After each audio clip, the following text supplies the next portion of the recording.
sou a Aira Zabi, sou professora da rede estadual daqui de Santo André, professora de Sociologia.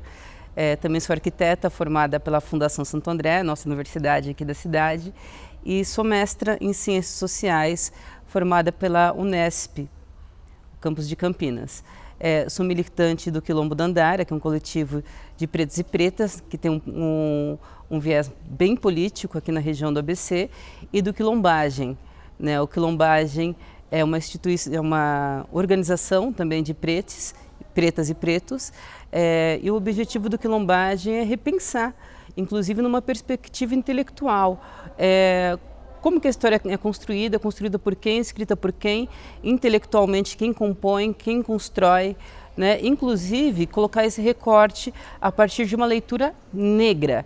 Então, não só das pessoas brancas escrevendo sobre o racismo, mas das pessoas pretas escrevendo e pensando, não só escrevendo, mas escrevendo, pensando, pesquisando quais são as lógicas do racismo, como que o racismo se estrutura e como que a gente pode, de fato, construir alguma alternativa que desconstrua essa perspectiva racista da sociedade. Então, a presença da população negra em Santo André, e no ABC no geral, ela é facilmente percebida, Basta a gente transitar pelo território e a gente vai perceber que sim, a população está dentro do território. Historicamente, nós temos inúmeros relatos, tanto da chegada da população aqui na região, que data ali por volta de 1700, as primeiras... que eu costumo dizer que inclusive são sequestro de pessoas. As pessoas não vieram para o Brasil porque quiseram, elas foram sequestradas de África, elas foram tiradas de sua nacionalidade, de sua terra, e traga para o Brasil. Então, de fato, a gente consegue perceber essa herança quando a gente olha para o rosto da nossa população. Estou nem falando na tonalidade de pele, E aí, para citar um intelectual, que ele diz que no Brasil todo mundo tem sangue de preto, indígena e português. Obviamente que uns têm no sangue, e outros têm nas mãos. E aí a gente vê essas características, tanto negroides quanto indígenas ou da população nativa da terra, nas pessoas quando transitam pela cidade, quando a gente anda pelo espaço urbano, pela periferia. E aí a gente percebe que a população preta, ela está localizada dentro de um determinado território. Eu costumo sempre propor nas dinâmicas e quando falo com meus alunos sobre a questão do racismo estrutural e quanto ele é estrutural e quanto nós não percebemos que ele é estrutural, acho que a primeira discussão é a partir do território. Então, se a gente fizer uma experiência de pegar o ônibus saindo do terminal metropolitano de Santo André, ali do lado da estação de trem, e pegar ele sentido Vila Luzita, a gente vai perceber que a cidade ela vai empretecendo. Então, ao ponto que a gente vai se distanciando do dito centro urbano, onde tem a estrutura do Estado, inclusive, de cultura, entretenimento, esporte, lazer, compra, consumo, emprego, trabalho, e ao ponto que a gente vai perdendo essas qualificações do Estado sobre o território, a gente vai percebendo que então a cidade ela vai empretecendo. Isso não é à toa, Isso traz aí um recorte, inclusive histórico, do que acontece com a população preta e negra desse país após a abolição a dita, abre aspas, fecha aspas, abolição dos escravos. Então, diferente de outras nacionalidades, pegaria como exemplo os Estados Unidos, onde inclusive o Brasil se espelha muito, mas se espelha em alguns pontos e abre mão de outros. Nos Estados Unidos, pós-abolição, toda e qualquer pessoa que conseguisse provar que é descendente de africanos, logo teve um prejuízo no seu processo histórico, ela foi indenizada pelo Estado. Diferente do Brasil. O Brasil, ao invés de indenizar os escravizados, quem foi indenizado foi os cafeicultores. Então, aqueles que foram beneficiados e ficaram ricos com uma mão de obra explorada e sequestrada, ainda tiveram o direito do Estado ressarci-lo pela essa perca de mão de obra. né? Então, de fato, não é à toa que a população preta será, nesse país, a população que atingiu, por enquanto, as menores classes sociais, econômicas, porque a gente está falando de um processo histórico. E esse processo histórico ele não se encerra de uma hora para outra. E a gente também percebe que a nossa parcela negra da cidade, ela também ocupa determinados espaços econômicos da cidade. Eu proporia um outro teste aqui, quando a pessoa vira ao centro, ela observa, ao entrar no banco, conte quantos gerentes de conta, qualquer um, estou generalizando, quantos gerentes são negros ou negras, ou carregam ali características negroides, né? Porque nem sempre o tom da pele determina se essa pessoa é negra ou não. Né? A gente tem o nariz, tem a boca, tem o cabelo, né? Então tem um conjunto de características aí para a gente poder designar a etnia, antropologicamente falando, inclusive, biologicamente falando, a etnia dessa pessoa. E aí a gente vai observar de cara que a população preta dentro desses espaços, ela vai estar na segurança, na faxina, na arrumação. Não estou dizendo que são profissões menos dignas, não é isso que eu estou dizendo, são profissões tão dignas quanto. Mas é importante dizer, né, que a população negra também quer ser gerente de banco, também quer ser gerente de conta, né? Quer ser assistente de caixa, quer ser caixa, quer estar em outros setores da economia, né? E não nesses setores da economia onde é visto como uma parcela que, inclusive, economicamente recebe menos, né? De menor prestígio nessa sociedade. E isso é tão presente na nossa sociedade.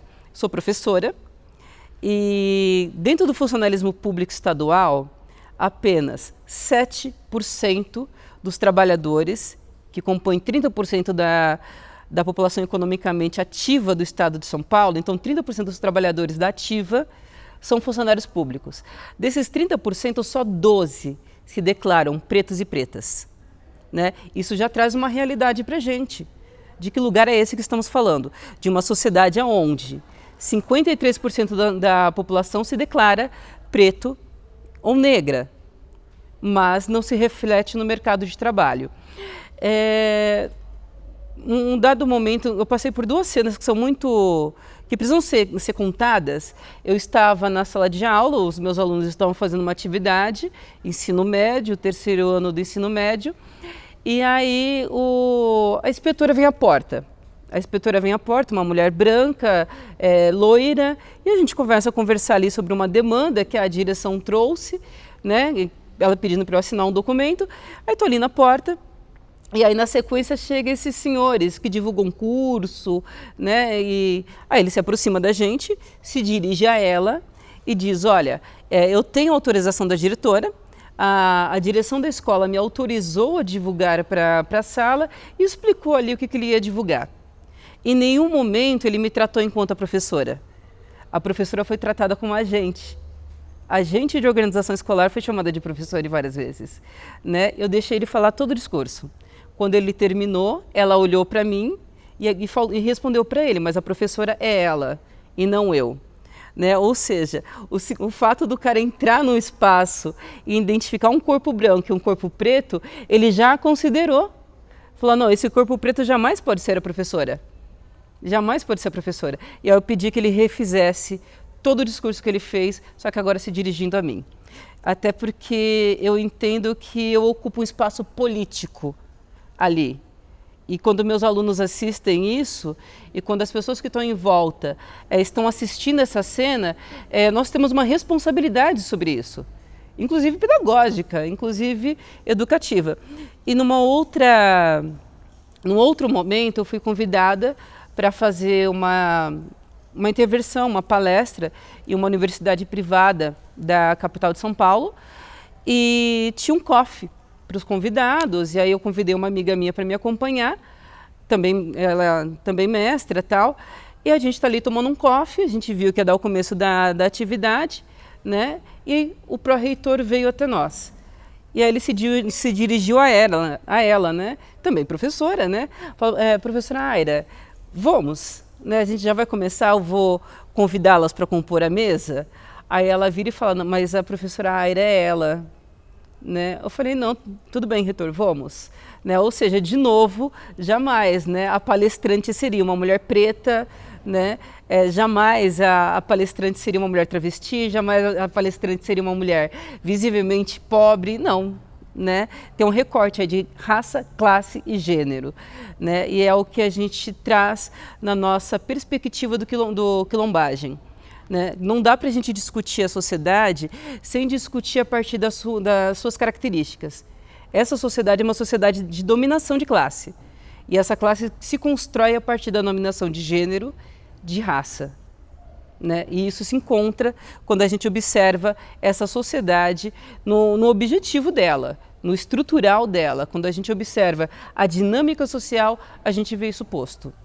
Então, o quilombagem, ele surge em 2003, aqui na região do ABC, e ele surge de uma experiência de vários coletivos do movimento hip hop, do movimento não digo movimento universitário, mas uma parcela do coletivo estava na universidade, inclusive no curso de Ciências Sociais aqui da Fundação Santo André, da Geografia, da História.